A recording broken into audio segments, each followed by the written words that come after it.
बच्चों good morning. आज हम लोग पाठ का जो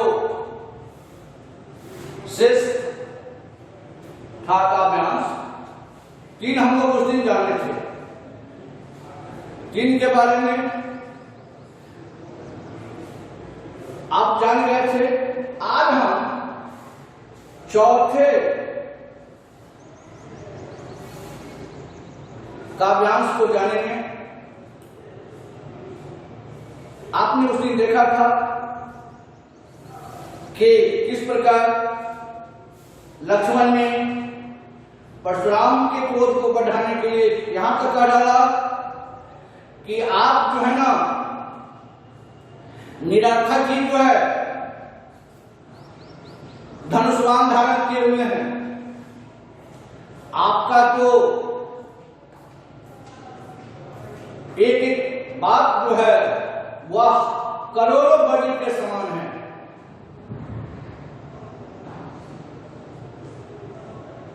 परशुराम पुलिस माने होता है वज्र, कौशिक विश्वामित्र, कौशिक विश्वामित्र,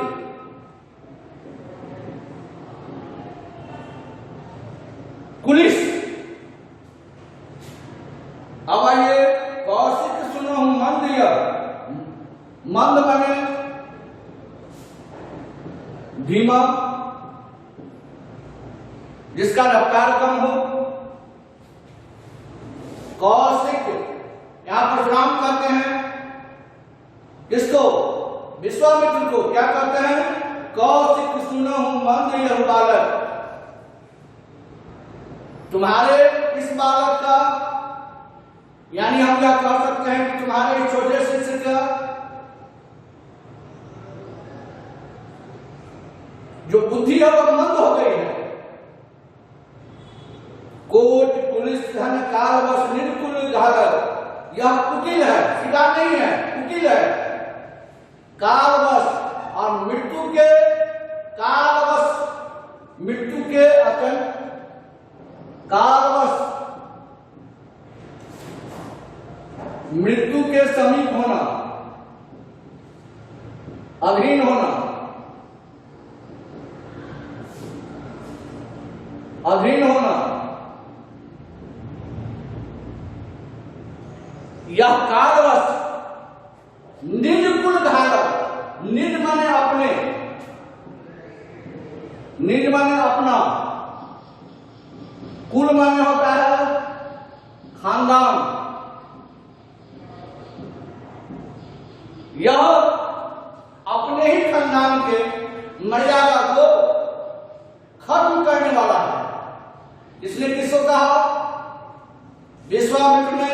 ये विश्वामित्र कहते परशुराम ने विश्वामित्र को कहा कि तुम्हारा जो छोटा शिष्य यह बालक, यह कुटिल है, मृत्यु के बिल्कुल समीप है और अपने कुल के खानदान की मर्यादा को भी तार करने वाला है, खत्म करने वाला है।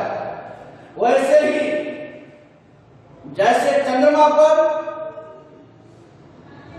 कलंक है, दाग है, वैसे ही यह सूर्य कुल का यह एक दाग के समान है, एक धब्बे के समान है।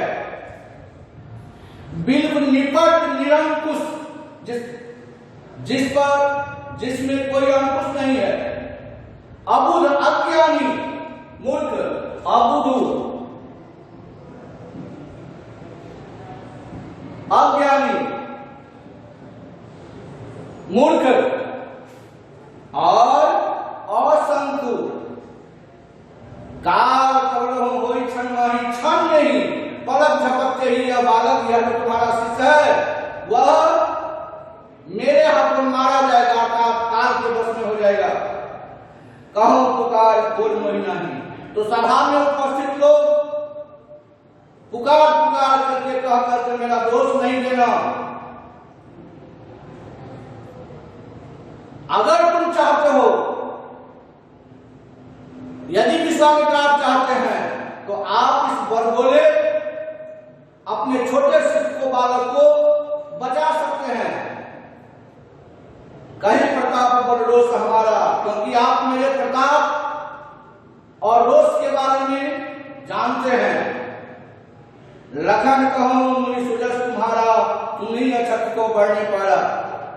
लक्ष्मण ने फिर व्यंग करते हुए कहा कि जब आप अपने मुंह से अभी तक अपना वर्णन कर ही रहे हैं तो दूसरे को वर्णन करने की क्या आवश्यकता।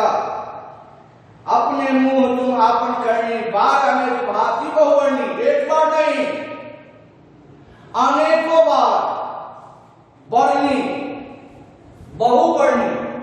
वर्णी का मतलब होता है वर्णन करना, बखानना करना। नहीं संतोष तो पुनि कछ कहूं पुनः। अगर अभी भी आपको संतोष नहीं है तो पुनि यानी फिर से दोबारा, बार बार पुनि फिर से कहिए। जन से लोग दुसह दुख सहम। क्यों आप अपने क्रोध को, दुख को सह रहे हैं। वीरवर्ती तुम क्षीर और धीर अक्षोभा, और शोभा जिसको शोभा नहीं देता, धीर माने धैर्य।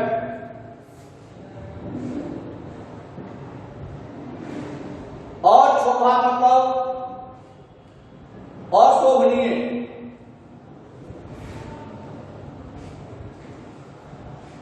अब गाली टेक न पावो शोभा, आपके मुंह से अब शब्द बोलना या कहीं से उचित नहीं दिखता। इस प्रकार इसमें भी आपने देखा कि किस प्रकार परशुराम पर लक्ष्मण अपना व्यंग बाण चलाकर उनके क्रोध को निरंतर बढ़ाने का प्रयास करता है। अब आइए कुटिल कालवश। कुटिल कालवश, इसमें अनुप्रास अलंकार होगा। इसके बाद निपट निरंकुश। निपट निरंकुश, इसमें भी निपट कुटिल कालवश। कुटिल कालवश अनुप्रास हो गया। इसके बाद निपट निरंकुश, निपट निरंकुश, ये भी अनुप्रास हो गया। इसके बाद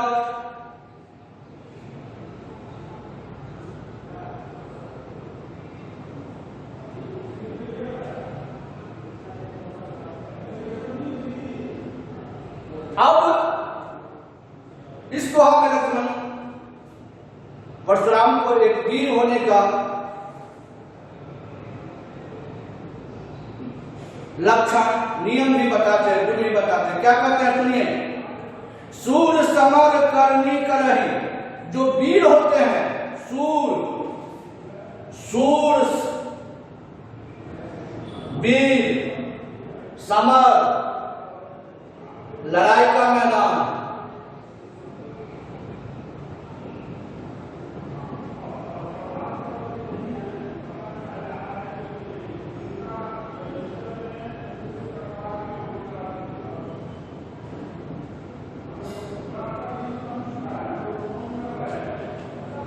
सूर समर करनी करही।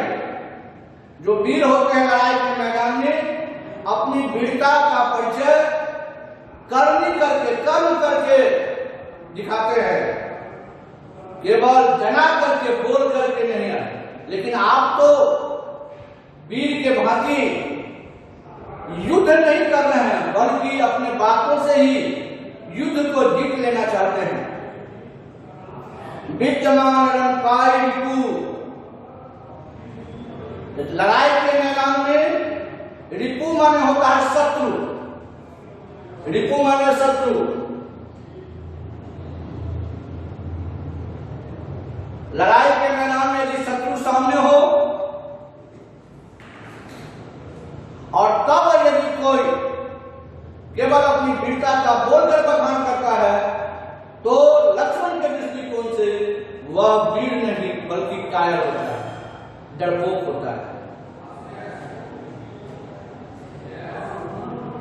सूर समर में भी अनुप्रास अलंकार है, कायर कथा ही में अनुप्रास अलंकार है।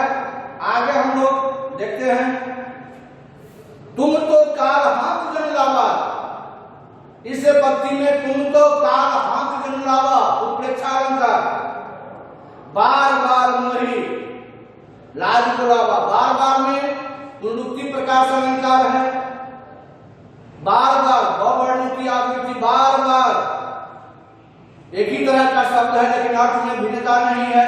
अर्थ में भिन्नता होता तो यमक अलंकार हो जाता, बार बार पुनरुक्ति प्रकाश अलंकार है, बार बार पुनरुक्ति प्रकाश अलंकार।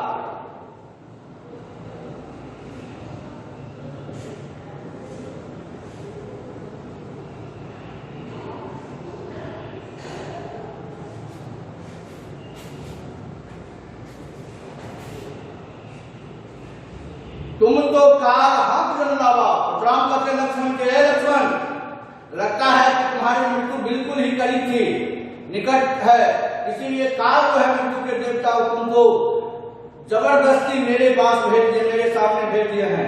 बार बार महिलाओं को लावा, जो बार बार मुझे बोलने के लिए, मेरे क्रोध को बढ़ाने के लिए तुम कर ऐसा कर रहे हो। सुनत लखन के वचन के थोड़ा पशु सुन रहे खड़े हो गल घोड़ा। लक्ष्मण के वचन सुनते ही परशुराम ने अपने फरसे को लक्ष्मण पर प्रहार करने के लिए उठा लिया और अत्यंत घोर आवाज में बोले, अब जनते ही दोष मोहि लोगु, कटुवादी पालक बस जोगु, अब सभा में उपस्थित को मेरा दोष नहीं देना। क्यों? क्योंकि यह बालक अब सिर्फ और सिर्फ वध के योग्य है। बाल विलोक बहुत में वाचा, बाल विलोक बहुत में वाचा, बाल विलोक माने बच्चा समझकर,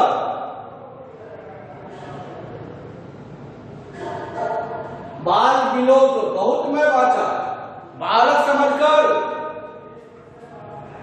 बहुत में इसको माफ किया, छोड़ा।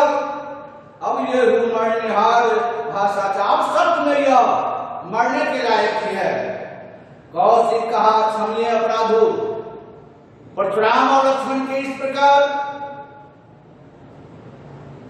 एक दूसरे का उत्तर देने की स्थिति को देखकर तथा परशुराम के वास्तविक शक्ति को जानकर विश्वामित्र ने परशुराम से कहा कि आप यह बच्चा है, इसके बड़े लोग जो होते हैं बच्चों के छोटे छोटे गलती को माफ कर देते हैं, इसके अपराध को आप माफ कर दीजिए। क्यों? सज्जन लोग बालक के गुण और दोष को ध्यान नहीं देते, गुण और दोष पर ध्यान नहीं देते। खर कुठार में अवगुण को ही परशुराम ने विश्वामित्र को भी जवाब देते हुए कह दिया कि मेरे पास में खर कुठार हर्षा भी है और आप तो जानते हैं कि मैं अकरुण हूं, करुणा से विहीन हूं, हीन हूं, निर्दयी हूं और क्रोधी भी हूं, कोई क्रोधी भी हूं, आगे अपराधी क्रूद्रोही, आगे जो है मेरे सामने मेरे गुरु का अपमान करने वाला, गुरु से द्रोह करने वाला भी है। उत्तर देख छोड़ बिन मारे, केवल कौशिक शील, शील माने होता है स्वभाव, शील स्वभाव। केवल विश्वामित्र केवल आपके शील और स्वभाव के कारण मैं अभी तक इस बच्चे को छोड़ रहा हूं। न तो यही काट कुठार कठोर, फिर यहां पर अनुप्रास अलंकार कठोर कुठारे, नहीं तो मैं अपने इस कठोर कुठार से इसको काट देता। गुरु ऋण होते समय थोड़े ही परिश्रम में मेरे ऊपर जो गुरु का ऋण है, कर्ज है, उससे मैं ऋण हो जाता, मुक्त हो जाता। 3 तरह का ऋण हमारे यहाँ परंपरा, देव ऋण, पितृ ऋण और गुरु ऋण। इसमें से परशुराम ने गुरु ऋण की बातें कही है। गाज सुना कह हृदय हसी मुनहि हरिहर सूझ, अय मैं आखार न उसमें अजब न बुझ अबूझ। लेकिन मन ही मन विश्वामित्र जी परशुराम के इस बात को सुनकर सोच रहे हैं कि ये जिस बच्चे से जो बच्चा इनका प्रत्युत्तर दे रहा है वह कोई साधारण बालक नहीं है। लगता है कि परशुराम की नजर में यह बालक उस ऊंट के समान है जिसको आसानी से लोग चबा जाते हैं, परंतु यह लोहे का ऊंट है जिसको आसानी से चबाया नहीं जा सकता। इसलिए इनको हर जगह हरा ही हरा दिखाई देता है। कहे लखन मुनि सिर तुम्हारा, कौन नहीं जानत विदित संसारा। कहो लखन मुनि सिर तुम्हारा, कौन नहीं जानत विदित संसारा। लक्ष्मण ने प्रत्युत्तर देते हुए कहा कि हे परशुराम, आपके गुण को हम ही क्या, आपके गुण को तो सारा संसार जानता है। क्या गुण है भाई? माता पिता ऋण भय के, आप अपने माता पिता, ये पितृ ऋण जो आपके ऊपर है वह कम समय में ही आप ऋण हो सकते हैं। गुरु ऋण रहा सोच बढ़ लीजिए, लेकिन आपके पास जो गुरु ऋण निरंतर बढ़ता जा रहा है, सोचन हमारे माथे का ढा, वो मेरे कारण आप मुझे बता दीजिए, हिसाब करके बता दीजिए कि आपके पास गुरु ऋण का कितना हिसाब है। मैं इस थैली को खोलकर आपके गुरु ऋण को चुका दूंगा और आप गुरु ऋण से मुक्त हो जाएंगे। यहाँ पर भी परशुराम के क्रोध को बढ़ाने के लिए लक्ष्मण ने इस प्रकार की बातें जो है सो कही। अब आनिए पे भरिया बोली, तुम जो मैं थैली खोली, सुन कटु वचन पुकार पुधारा, हाय हाय सब सभा पुकारा। इस व्यंग्यात्मक पक्ति को सुनते ही, वचन को सुनते ही परशुराम पुनः एक बार क्रोधित होकर अपने फर्ज को उठा लिया। सभा में सभी उपस्थित लोग डर से भय से हाय हाय करने लगे। मृदुवर परशु दिखावा हूं वही, विप्र विचार बचो नृत्योही। मिले ने कबू सुवर्णन गाढ़े, कुछ देवता धरण के बाढ़े। अब